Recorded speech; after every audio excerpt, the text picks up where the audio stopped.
ത്രിയേക ദൈവത്തിന് സ്തുതി. കർത്താവിൻ്റെ പരിശുദ്ധ തിരുനാമം മഹത്വപ്പെടുമാറാകട്ടെ. കർത്താവിനാൽ അനുഗ്രഹിക്കപ്പെട്ട, കർത്താവിനാൽ ആകർഷിക്കപ്പെട്ട എല്ലാവർക്കും യേശുക്രിസ്തുവിൻ്റെ അതിപരിശുദ്ധമായ നാമത്തിൽ എൻ്റെ സ്നേഹവന്ദനം. ദൈവം സൃഷ്ടിച്ച മോഹന സൃഷ്ടിയായ മനുഷ്യൻ, ദൈവം എന്തിനാണ് മനുഷ്യനെ സൃഷ്ടിച്ചത്? ആരാണ് മനുഷ്യൻ? ഇന്ന് മനുഷ്യൻ ജീവിക്കുന്നത് എന്തിനു വേണ്ടി? വളരെ ഗൗരവമേറിയ ചില വിഷയങ്ങൾ നിങ്ങളുടെ ശ്രദ്ധയിലേക്ക് കൊണ്ടുവരുവാനാണ് ഞാൻ കർത്താവിൻ്റെ കൃപയിൽ ശരണപ്പെട്ടുകൊണ്ട് ആഗ്രഹിക്കുന്നത്. അപ്പോസ്തലനായ പൗലോസ് റോമർക്കെഴുതിയ ലേഖനം 8-ാം അധ്യായം 29-30 വാക്യങ്ങളിൽ ഇപ്രകാരം പറഞ്ഞു: അവൻ മുന്നറിഞ്ഞവരെ തൻ്റെ പുത്രൻ അനേകം സഹോദരന്മാരിൽ ആദ്യജാതനാകേണ്ടതിന് അവൻ്റെ സ്വരൂപത്തോട് അനുരൂപരാകുവാൻ മുൻ നിയമിച്ചു. മുൻ നിയമിച്ചവരെ വിളിച്ചും വിളിച്ചവരെ നീതീകരിച്ചും നീതീകരിച്ചവരെ തേജസ്കരിച്ചുമിരിക്കുന്നു. പിതാവായ ദൈവം തൻ്റെ സാദൃശ്യത്തിലും തൻ്റെ സ്വരൂപത്തിലും തന്നെ തൻ്റെ മകനെ സൃഷ്ടിച്ചു. ഏകജാതനായ മകൻ, ആ മകൻ്റെ അതേ തേജസ്സിലും അതേ സ്വരൂപത്തിലും ദൈവം മനുഷ്യനെ സൃഷ്ടിച്ചു. അതാണ് അപ്പോസ്തലൻ പറയുന്നത്. അവൻ മുന്നറിഞ്ഞവരെ, ആ മുന്നറിഞ്ഞു എന്ന് പറയുമ്പോൾ ദൈവം മനുഷ്യനെ സൃഷ്ടിക്കുന്നതിന് മുൻപ് തന്നെ ഈ മനുഷ്യനെ സൃഷ്ടിക്കുന്നതിനെക്കുറിച്ച് സ്വർഗത്തിൽ കാര്യാലോചനാ സഭയിൽ ചിന്തിക്കുകയുണ്ടായി. ലോകാരംഭങ്ങൾക്ക് മുൻപ്, ആദിയുടെയും ആകാശവും ഭൂമിയും സൃഷ്ടിക്കുന്നതിന് മുൻപ് ആ സ്വർഗീയ കാര്യാലോചനാ സഭയിൽ പിതാവായ ദൈവം അന്ന് അരുളി ചെയ്തതായ ഒരു വിഷയമാണ് ദൈവം സൃഷ്ടിച്ച മാലാഖമാരിൽ ഒരു വൃന്ദം അഹങ്കാരത്താൽ പിശാചുക്കളായി മാറിപ്പോയത് കൊണ്ട് ഇതിന് പരിഹാരമായി നാം എന്താണ് ചെയ്യേണ്ടത്? പിതാവ് തന്നെ പരിഹാരമാർഗം പറഞ്ഞു. പൊന്നുകൊണ്ട് സൃഷ്ടിച്ച് ദൈവിക തേജസ് കൊണ്ട് നിറഞ്ഞവരായ ലൂസിഫർ മോൻ്റെ സൈന്യവും അഹങ്കാരത്താൽ പാപം ചെയ്തതുകൊണ്ട് നമുക്ക് മണ്ണുകൊണ്ട് മനുഷ്യനെ സൃഷ്ടിക്കാം. വെറും നിലത്തെ പൊടികൊണ്ട് ദൈവം മനുഷ്യനെ സൃഷ്ടിക്കാം തീരുമാനിച്ചു. അന്ന് തന്നെ പിതാവായ ദൈവം വെളിപ്പെടുത്തി, എന്നാൽ നാം സൃഷ്ടിക്കുന്ന മനുഷ്യനും പാപം ചെയ്യും. അങ്ങനെ പറഞ്ഞു കഴിഞ്ഞപ്പോൾ സ്വർഗം മൂകമായി. ആ കാര്യാലോചനാ സഭയിൽ പങ്കെടുക്കുന്ന 10,10,00,000 മാലാഖമാരിൽ അവരെല്ലാം മ്ലാനവതരായി. ദൈവത്തിന് സ്തോത്രം. അപ്പോൾ പുത്രനായ ദൈവം, പിതാവിൻ്റെ പ്രമോദമായ പുത്രൻ, ഇപ്പോഴും പിതാവിൻ്റെ വലത്തുഭാഗത്തിരിക്കുന്ന പുത്രൻ, ആ പുത്രനായ ദൈവം അന്ന് ഒരു വാക്ക് കൊടുത്തു: നാം സൃഷ്ടിക്കുന്ന മനുഷ്യൻ പാപം ചെയ്താൽ ഞാൻ അവർക്ക് വേണ്ടി യാഗമായിക്കൊള്ളാം. എന്തൊരാഴമേറിയ സമർപ്പണമാണത്! ആ സമർപ്പണത്തിൻ്റെ പശ്ചാത്തലത്തിലാണ് അപ്പോസ്തലനായ പൗലോസ് പറയുന്നത്, അവൻ മുന്നറിഞ്ഞവരെ. പുത്രൻ്റെ സമർപ്പണത്തിന് മേൽ പിതാവായ ദൈവം ഒരു വലിയൊരു സമൂഹത്തെ കണ്ടു. എന്നെയും നിങ്ങളെ ഓരോരുത്തരെയും കണ്ടു. ഈ അന്ത്യകാല തലമുറയിൽ ദൈവം നമ്മെ മുന്നറിഞ്ഞു.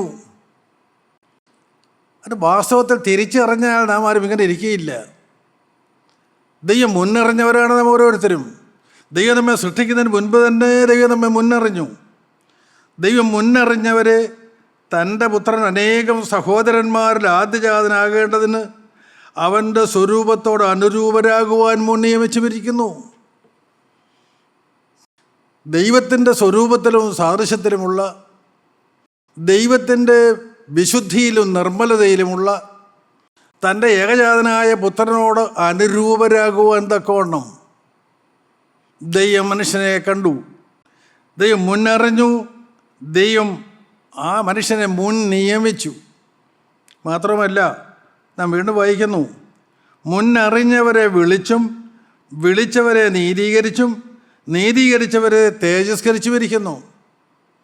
എത്ര ശ്രേഷ്ഠമേറിയ അനുഭവത്തിലേക്ക്, ദൈവത്തിൻ്റെ അതേ അവസ്ഥയിലേക്ക് ദൈവം മനുഷ്യനെ കൊണ്ടുവരുന്നു.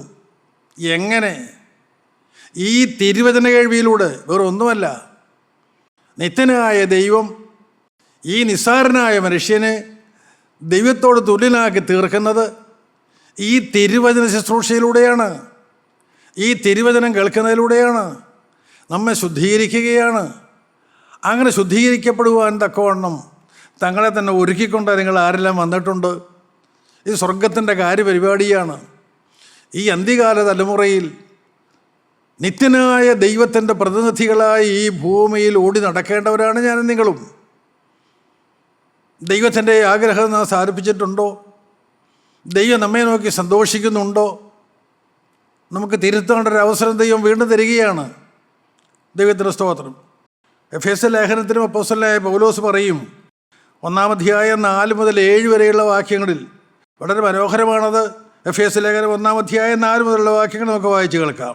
നാം തൻ്റെ സന്നിധിയിൽ വിശുദ്ധരും നിഷ്കളങ്കരുമാകേണ്ടതിന് അവൻ ലോകസ്ഥാപനത്തിന് മുമ്പേ നമ്മെ അവനിൽ തിരഞ്ഞെടുക്കുകയും തിരുഹിതത്തിൻ്റെ പ്രസാദപ്രകാരം യേശുക്രിസ്തു മുഖാന്തരം നമ്മെ ദത്തെടുക്കേണ്ടതിന് അവൻ പ്രിയനായവനിൽ നമുക്ക് സൗജന്യമായി നൽകിയ തൻ്റെ കൃപാമഹത്വത്തിൻ്റെ പുകഴ്ചയ്ക്കായി സ്നേഹത്തിൽ നമ്മെ മുൻനിയമിക്കുകയും ചെയ്തുവല്ലോ.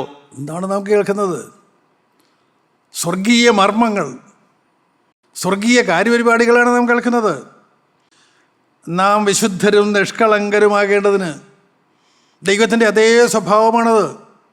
ദൈവത്തിൻ്റെ സാദൃശ്യവും ദൈവത്തിൻ്റെ സ്വരൂപവും എന്ന് പറഞ്ഞാൽ ദൈവത്തിൻ്റെ വിശുദ്ധിയും ദൈവത്തിൻ്റെ നിഷ്കളങ്കരയുമാണ്.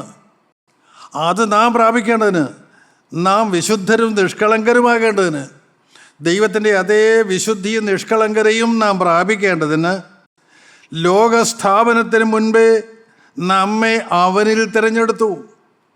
നമ്മെ ഓരോരുത്തരെയും പിതാവായ ദൈവം തന്നോട് ചേർത്ത് തിരഞ്ഞെടുത്തു. നാം ആരും ഒറ്റയ്ക്കല്ല. നിങ്ങളാരും അനാഥരല്ല.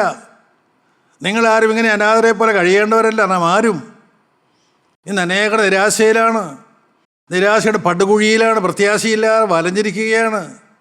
എനിക്കാരുമില്ല, എന്നെ സഹായിക്കാൻ ആരുമില്ല, എൻ്റെ ബലഹീനതയിൽ എന്നെ താങ്ങാൻ എനിക്കാരുമില്ല. മനുഷ്യൻ സ്വയം സഹതാപത്തിൽ തല കുമ്പിട്ടിരിക്കുകയാണ്, നിർജീവരായിരിക്കുകയാണ്, പ്രവർത്തനരഹിതരായിരിക്കുകയാണ്. എന്നാൽ ദൈവം നമ്മെ എത്രമാത്രം സ്നേഹിക്കുന്നു. നാം വിശുദ്ധരും നിഷ്കളങ്കരുമാകേണ്ടതിന് ലോകസ്ഥാപനത്തിന് മുൻപേ നമ്മെ അവനിൽ തിരഞ്ഞെടുത്തു. പിതാവായ ദൈവം തന്നോട് ചേർത്ത് നമ്മെ തിരഞ്ഞെടുത്തു. വിവാഹത്തിന് ശേഷം മണവാളൻ്റെയും മണവാട്ടിയും ഒന്നിച്ചിരുന്നുള്ളതായ മനോഹരമായ ഫോട്ടോകൾ നാം കാണാറുണ്ട്. സ്തോത്രം. പലരും കണ്ടിട്ട് നമ്മൾ കമൻ്റ് പറയാറുണ്ട്, നല്ല ആങ്ങളെയും പെങ്ങളും പോലിരിക്കുന്നല്ലോ, നല്ല ചർച്ചയായിരിക്കുന്നല്ലോ. പ്രിയപ്പെട്ടവർ, ഈ നിസ്സാരരായ എന്നെയും നിങ്ങളെയും പിതാവായ ദൈവം തിരഞ്ഞെടുത്ത് തന്നോട് ചേർത്ത്. സ്തോത്രം. ഇത് വാസ്തവത്തിൽ ഉൾക്കൊണ്ട് കഴിഞ്ഞാൽ നമുക്കിങ്ങനെ ഇരിക്കാൻ പറ്റുമോ? നമുക്ക് ഈ ലോകത്തിലേക്ക് നോക്കി കഴിയാൻ പറ്റുമോ? നാം ഈ ലോകത്തിനുള്ളവരാണോ? അങ്ങനെ പിതാവായ ദൈവം നമ്മെ അവരിൽ തിരഞ്ഞെടുക്കുകയും, തിരഞ്ഞെടുക്കുക മാത്രമല്ല, തിരുഹിതത്തിൻ്റെ പ്രസാദപ്രകാരം യേശുക്രിസ്തു മുഖാന്തരം നമ്മെ ദത്തെടുക്കേണ്ടതിന് നമുക്ക് സൗജന്യമായി നൽകിയതിൻ്റെ കൃപാമഹത്വത്തിൻ്റെ പുകഴ്ചയ്ക്കായി. സ്തോത്രം. നമ്മെ വീണ്ടെടുക്കേണ്ടതിന്, നമ്മെ ദത്തെടുക്കേണ്ടതിന്. പ്രിയപ്പെട്ടവരെ, എത്ര വിശാലമായ അർത്ഥമാണ് അവിടെ ഉള്ളത്. നമുക്കറിയാം, പഴയ ദൈവത്തിൽ പല ഭാഗത്തും കാണാം സൈന്യങ്ങളുടെ ദൈവമായ യഹോവ. സർവശക്തനായ ദൈവത്തിന് സൈന്യങ്ങളുടെ ദൈവമായ യഹോവയെന്നേ പറയാനുള്ളൂ. ദൈവത്തിന് സ്തോത്രം. ഒരു മനുഷ്യൻ്റെ പേര് പറഞ്ഞുകൊണ്ട് ഞാൻ ഇന്ന മനുഷ്യൻ്റെ ദൈവം എന്ന് പറയാനില്ല.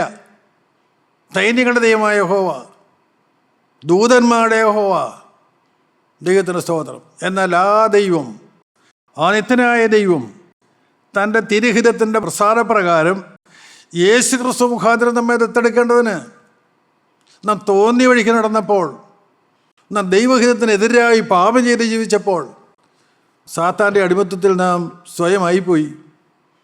നാം അറിയുന്നില്ല. ആ ഭീകരനായ സാത്താൻ്റെ അടിമനുഖത്തിന് കീഴിൽ നാം ഞെരിഞ്ഞമർന്ന് അവൻ്റെ ഇഷ്ടപ്രകാരം നടക്കുമ്പോൾ, നമ്മുടെ ഇഷ്ടപ്രകാരം നമുക്ക് നടക്കാൻ സാധ്യമല്ല. കാരണം അവൻ്റെ ആ നുഖത്തോട് ചേർത്ത് നമ്മൾ ബന്ധിച്ചിരിക്കുകയാണ്. അവനാണ് നമ്മെ നിയന്ത്രിക്കുന്നത്, അവനാണ് നമ്മെ നടത്തുന്നത്. അവൻ നടത്തുന്നത് പോലെ നമുക്ക് നടക്കാൻ ഒക്കുള്ളൂ. അവൻ നമ്മേക്കാൾ ശക്തനാണ്. ദൈവത്തിന് സ്തോത്രം.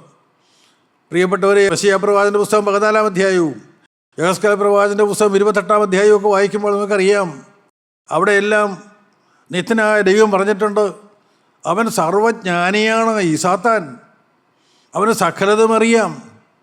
അവൻ സ്വർഗീയ മർമ്മങ്ങളെല്ലാം അറിയാവുന്നവനാണ്. ദൈവത്തോടു കൂടെ ദൈവിക സിംഹാസനത്തിൽ ശുശ്രൂഷിച്ചവനാണ്.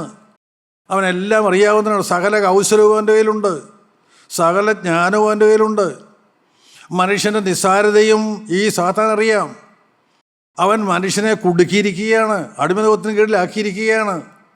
എന്നാൽ മക്കളില്ലാത്ത ദൈവത്തിന് സാത്താൻ്റെ മക്കളായി തീർന്ന നമ്മെ ദത്തെടുക്കേണ്ടതിന്, യേശുക്രിസ്തു മുഖാന്തരം നമ്മെ ദത്തെടുക്കേണ്ടതിന് പിതാവായ ദൈവം കാര്യപരിപാടി ഒരുക്കി തൻ്റെ ഏകജാതനായ മകനെ ഈ സാത്താൻ്റെ അടിമത്തത്തിൽ നിന്ന് മനുഷ്യനെ വീണ്ടെടുക്കുന്നതിന് അവനെ ദൈവം പിതാവായ ദൈവം വിട്ടുകൊടുത്തു. ദൈവത്തിൻ്റെ സ്തോത്രം. എത്രയോ അഗാധമായ സ്നേഹം. ദൈവത്തിൻ്റെ മോഹന സൃഷ്ടിയായ മനുഷ്യനെന്ന് പറയുമ്പോൾ ദൈവമക്കളെ, ആ സ്നേഹത്തിൻ്റെ ആഴം നിങ്ങൾ അറിയുന്നുണ്ടോ? ഈ മനുഷ്യനെ ദത്തെടുക്കേണ്ടതിന് എന്തു ചെയ്തു? നമുക്ക് സൗജന്യമായി നൽകിയ തൻ്റെ കൃപാമഹത്വത്തിൻ്റെ പുകഴ്ചയ്ക്കായി ദൈവം ആ പുത്രത്തിൻ്റെ പദവി നമുക്ക് സൗജന്യമായി തരികയാണ്. അർഹത ഉണ്ടായിട്ടല്ല, നമുക്ക് ആർക്കും യാതൊരു യോഗ്യതയും ഉണ്ടായിട്ടല്ല, ദൈവം സൗജന്യമായി തരികയാണ്. അതാണ് കൃപ. ദൈവത്തിൻ്റെ സൗജന്യദാനമാണ്. ആ കൃപാമഹത്വത്തിൻ്റെ പുകഴ്ചയ്ക്കായി സ്നേഹത്തിൽ നമ്മെ മുൻ നിയമിച്ചു, നമ്മെ ഓരോരുത്തരെയും മുൻ നിയമിച്ചു. ദൈവത്തിന് കൃത്യമായ കാര്യപരിപാടി നമ്മെക്കുറിച്ചുണ്ട്, നമ്മെ ഓരോരുത്തരെയും കുറിച്ചുണ്ട്. ഈ ഭൂമുഖത്ത് ഞാൻ എവിടെ, ഏത് സ്ഥാനത്ത്, ഏതവസ്ഥയിൽ ഞാൻ ദൈവത്തിന് വേണ്ടി എങ്ങനെ പ്രയോജനപ്പെടണം, കൃത്യമായ പ്ലാൻ ദൈവത്തിനുണ്ട്. നാം ആ പ്ലാൻ പ്രകാരമാണോ ജീവിക്കുന്നത്? നമ്മുടെ വിളിയും തിരഞ്ഞെടുപ്പും ഉറപ്പാക്കുവാൻ അധികം ശ്രമിപ്പീനെന്ന് നാം വായിക്കുന്നുണ്ട്. ആര് ശ്രദ്ധിക്കുന്നുണ്ട്? എന്നെക്കുറിച്ചുള്ള ദൈവത്തിൻ്റെ ഹിതം എന്താണ്? അതറിയുന്നതിന് വേണ്ടി മുഴങ്കാലിൽ ശാന്തമായി കാത്തിരിക്കുന്ന എത്ര പേരുണ്ട്? സ്തോത്രം.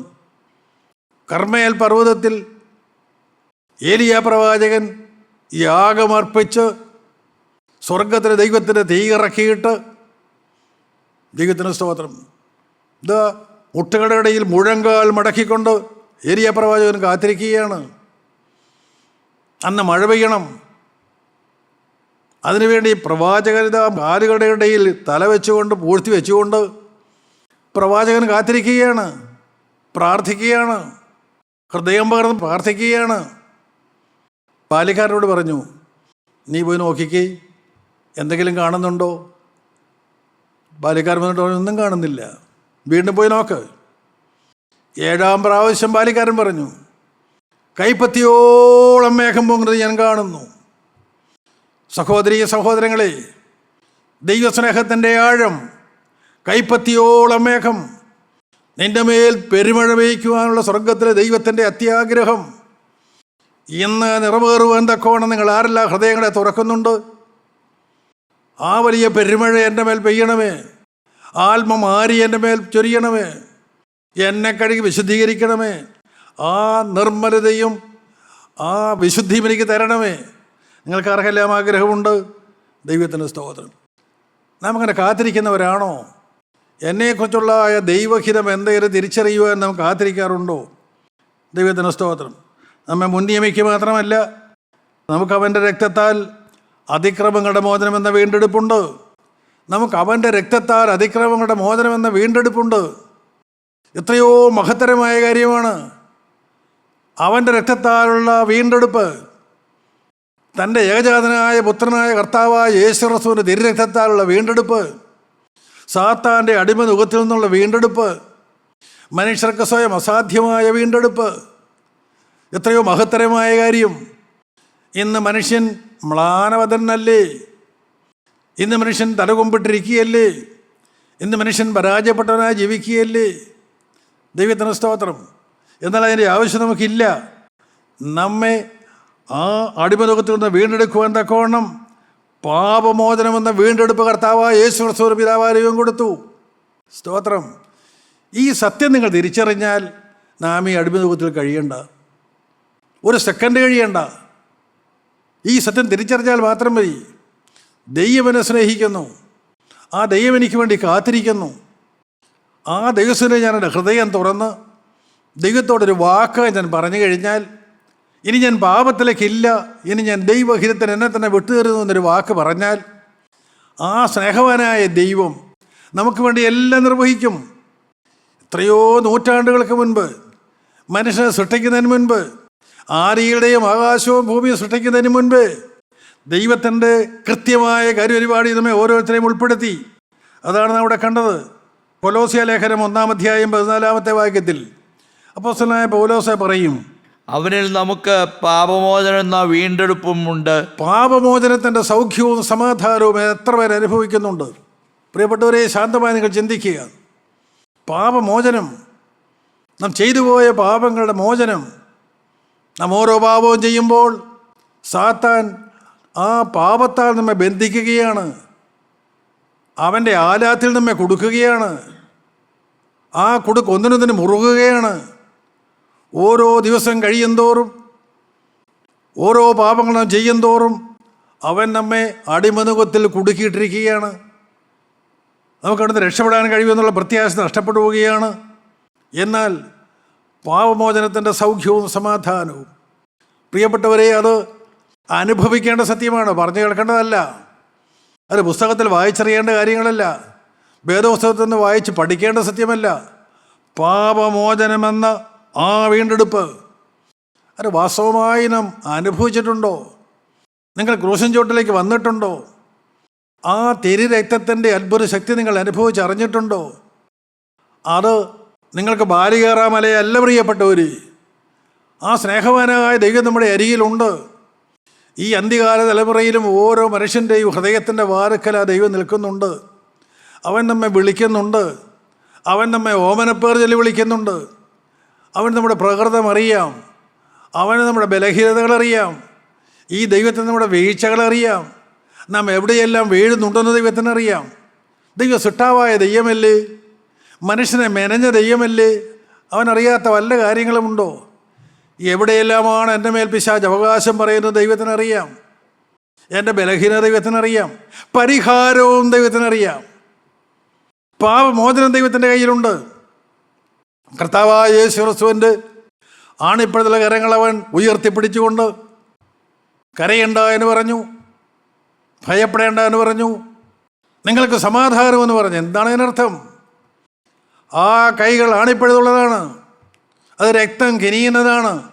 ആ കരം എവിടെ വെച്ചാലും പാപമോചനമുണ്ട്. ഈ സത്യം നിങ്ങൾ അറിയുന്നുണ്ടോ പ്രിയപ്പെട്ടവർ? ദൈവത്തിന് ആരോടും വിരോധമില്ല. അവരെല്ലാവരെയും സ്നേഹിക്കുന്നു. അവൻ നമ്മുടെ നേരെ കരം നീട്ടിക്കൊണ്ട് നിൽക്കുന്നു. ഒരു യാചകനെ പോലെ നിൽക്കുന്നു. കൃപായുഗത്തിൽ, കൃപയുടെ സിംഹാസനത്തിൽ ആർദ്രതയുള്ളവനായി, മനസ്സരിവുള്ളവനായി ആ സ്നേഹവാനായ കർത്താവായ യേശു ക്രിസ്തു നിൽക്കുന്നു. ആരവൻ്റെ അടുക്കിലേക്ക് ചെല്ലുന്നുവോ അവർക്കെല്ലാം സൗഖ്യമുണ്ട്, സമാധാനമുണ്ട്, പാപമോചനമുണ്ട്. ദൈവത്തിന് സ്തോത്രം. നാം സുവിശേഷങ്ങളിൽ വായിക്കുന്നു, കർത്താവ് ആരെയെല്ലാം തൊട്ടോ, കർത്താവിനെ ആരെല്ലാം തൊട്ടോ അവർക്കൊക്കെയും സൗഖ്യം. സ്തോത്രം. എന്ന് നിങ്ങൾ വചനം കേട്ടുകൊണ്ടിരിക്കുമ്പോൾ നിങ്ങൾക്കിപ്പോൾ വേണമെങ്കിൽ നിങ്ങളുടെ വിശ്വാസത്തിൻ്റെ കരം നീട്ടി യേശുവിനെ തൊടാം. അവൻ നിങ്ങളുടെ തൊട്ടടുത്തുണ്ട്. ഇത് നിങ്ങൾ വിശ്വാസ കണ്ണാൽ കാണേണ്ടതാണ്. അത് മാനുഷികമായ ബുദ്ധി കൊണ്ട് കാണുന്നതല്ല, മനുഷ്യൻ്റെ പുറമേയുള്ള കണ്ണുകൊണ്ട് കാണാൻ സാധ്യമല്ല. പക്ഷേ അവനെ തലോടുന്നത്, അവൻ്റെ കണ്ണുനീർ തുടയ്ക്കുന്നത്, അവൻ്റെ പ്രശ്നങ്ങൾക്ക് പരിഹാരം കൊടുക്കുന്നത്, അവനെ അടിമത്തത്തിൽ നിന്ന് വിടുവിക്കുന്നത്, ഇതെല്ലാം ഈ ഭൂമിയിൽ വെച്ച് തന്നെ നിസ്സാരനായ മനുഷ്യൻ അനുഭവിച്ചറിയേണ്ട സത്യമാണ്. ഇത് അനുഭവിച്ചറിയാനുള്ള കൃപ കർത്താവ് നമുക്ക് തന്നിട്ടുണ്ട്. അതാണ് പ്രിയപ്പെട്ടവരേ ദൈവത്തിൻ്റെ കൃപ. ഇപ്പോൾ നാം കൃപായുഗത്തിലാണ്.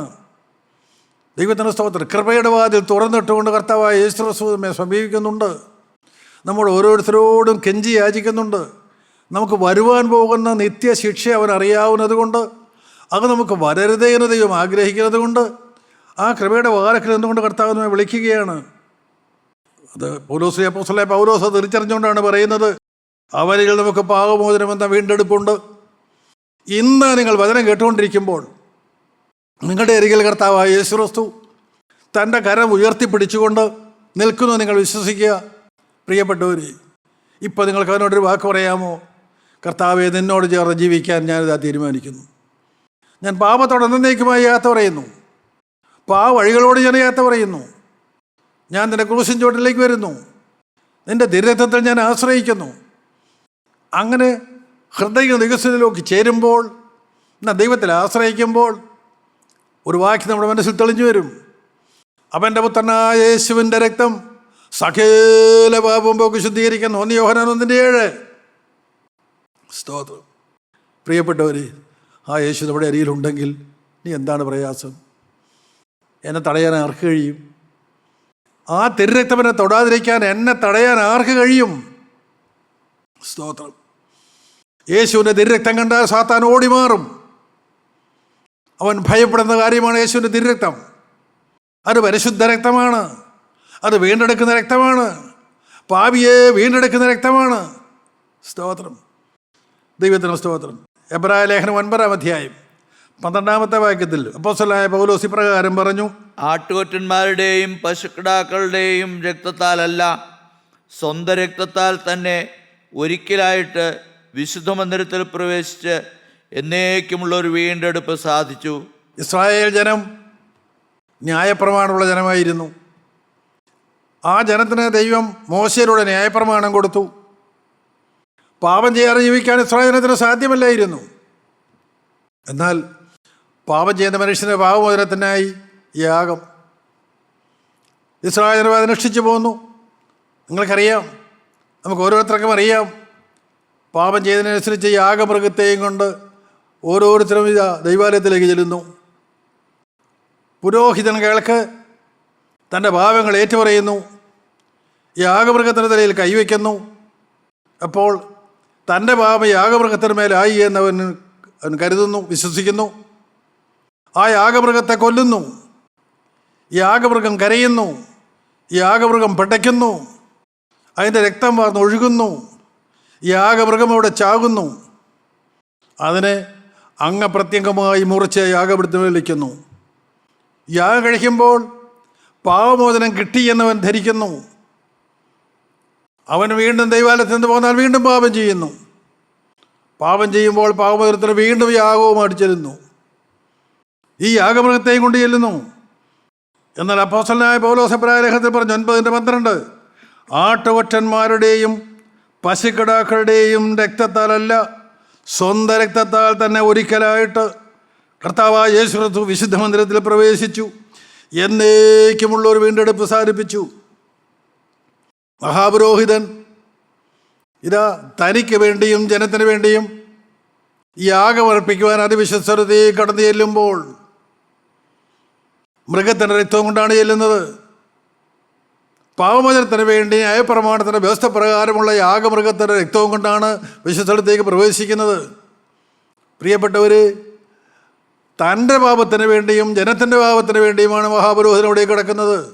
എന്നാൽ കർത്താവായ യേശു ക്രിസ്തു എന്ന ശ്രേഷ്ഠ മഹാപുരോഹിതൻ, സ്തോത്രം, കാലത്തിൻ്റെ തികവെങ്കിൽ ഈ ഭൂമിയിലേക്ക് ഇറങ്ങി വന്ന് 33 വർഷം ഈ ഭൂമിയിൽ ജീവിച്ച് ഒരു മനുഷ്യൻ എങ്ങനെ ജീവിക്കണമെന്ന് ലോകത്തിലെ മനുഷ്യർക്ക് കാണിച്ചു കൊടുത്തിട്ട് എന്ത് ചെയ്തു?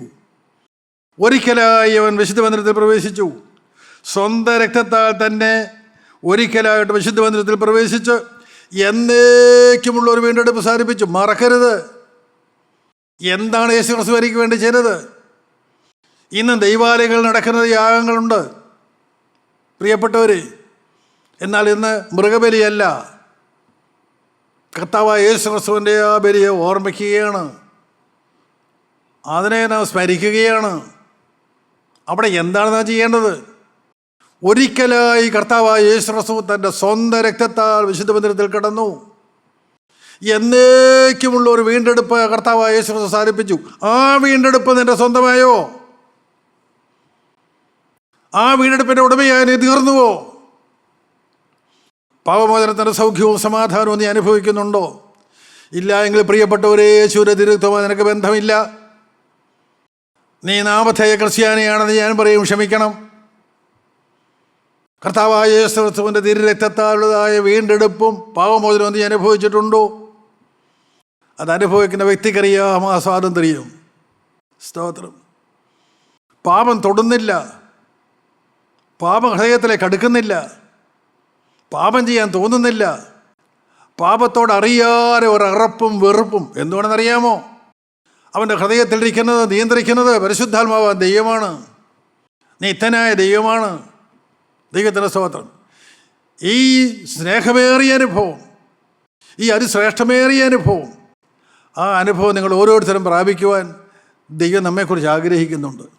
സ്തോത്രം. അതാണ് എബ്രായലേഖനത്തിൽ നിന്ന് വായിക്കുന്നത്. ആട്ടുകൊറ്റന്മാരുടെയും പശുക്കിടാക്കളുടെയും രക്തത്താലല്ല, സ്വന്തം രക്തത്താൽ തന്നെ ഒരിക്കലായിട്ട് വിശുദ്ധ മന്ദിരത്തിൽ പ്രവേശിച്ചു, എന്നേക്കുമുള്ള ഒരു വീണ്ടെടുപ്പ് സാധിപ്പിച്ചു. അവനാണ് ക്രിസ്ത്യാനി. ഈ പാവമോചന സൗഖ്യവും സമാധാനവും അനുഭവിച്ചുകൊണ്ട് ആ യഥാർത്ഥമായ വീണ്ടെടുപ്പ് അനുഭവിച്ചുകൊണ്ട് ജീവിക്കുന്നവനാണ് ക്രിസ്ത്യാനി. അവനാണ് ക്രിസ്തുവിനെ അനുഗമിക്കുന്നവൻ, അവനാണ് ക്രിസ്തുവിനെ അനുഭവിക്കുന്നവൻ. അവൻ്റെ ഹൃദയത്തിലാണ് യേശു ക്രിസ്തു നിറഞ്ഞു നിൽക്കുന്നത്. അവനെ നോക്കി മാത്രമേ ദൈവം പ്രസാരിക്കൂ. അങ്ങനെ സ്വർഗത്തിൻ്റെ പ്രതിനിധിയായി ഈ ഭൂമിയിൽ പാപമില്ലാത്തൊരു ജീവിതം നയിക്കാൻ ഒരു മനുഷ്യന് സാധിക്കുമെന്ന് ലോകത്തിന് കാണിച്ചു കൊടുക്കേണ്ടവരാണ് ഞാനും നിങ്ങളും. അത് കർത്താവായ യേശു ക്രിസ്തു കാണിച്ചു തന്നു.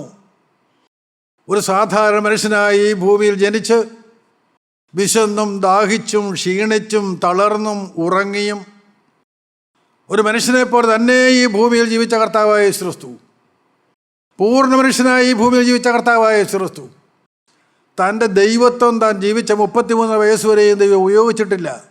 യേശു ക്രിസ്തു ഉപയോഗിച്ചിട്ടില്ല. തൻ്റെ മനുഷ്യത്വം മാത്രം ഉപയോഗിച്ചുകൊണ്ട് ഒരു പാപവും കൂടാതെ പരസ്യമായി കർത്താവായ യേശു ക്രിസ്തു വിളിച്ചു ചോദിച്ചു, നിങ്ങളെല്ലാവരും എന്നെ പാപത്തെക്കുറിച്ച് ബോധം വരുത്തും. പാപത്തിൻ്റെ അടിമത്വമില്ലാതെ, പാപം തൊടാതെ ഈ ഭൂമിയിൽ ജീവിക്കാമെന്ന് പൂർണ്ണ മനുഷ്യനായ കർത്താവായ യേശു ക്രിസ്തു കാണിച്ചു തന്നു എങ്കിൽ, വചനം കേൾക്കുന്ന ദൈവവേദിൽ സഹോദര സഹോദരി, ഇത് നിനക്ക് സാധിപ്പിച്ചു തരുവാൻ കർത്താവായ യേശു ക്രിസ്തുവിന് കഴിയും. ആ തിരുരക്തത്താൽ അതിനെ വീണ്ടെടുക്കുവാൻ കർത്താവിന് കഴിയും. നിങ്ങൾക്ക് ആഗ്രഹമുണ്ടോ? നിങ്ങൾക്ക് മനസ്സുണ്ടോ? നമുക്ക് നമ്മെ തന്നെ താഴ്ത്തി കൊടുക്കാം. കർത്താവേ, എനിക്ക് മനസ്സാണ്. ഈ അന്ത്യകാല തലമുറയിൽ നിനക്ക് വേണ്ടി ഈ ഭൂമിയിൽ ജീവിക്കാൻ എനിക്ക് മനസ്സാണ്. വാക്കൊടുക്കാൻ ആരുണ്ട്? കർത്താവെ, മനസ്സറിഞ്ഞ് ഞാൻ ഒരു പാപത്തിലേക്ക് പോവുകയില്ല. ഞാൻ നിനക്ക് വേണ്ടി ജീവിക്കും. എൻ്റെ ആത്മശരീര മനസ്സുകളെ ഞാൻ നിനക്കായി തരുന്നു. നിന്റെ തൃക്കരം എൻ്റെ മേൽ വയ്ക്കണമേ. തിരുരക്തത്താൽ ഞങ്ങളെ കഴുകണമേ. ആളാം പ്രതി അനുഗ്രഹിക്കണമേ. രണ്ടാമത്തെ വരവിന് വേണ്ടി ഞങ്ങളെല്ലാവരെയും ഒരുക്കണമേ. യേശു ക്രിസ്തുവിൻ്റെ അതിപരിശുദ്ധമായ നാമത്തിൽ തന്നെ.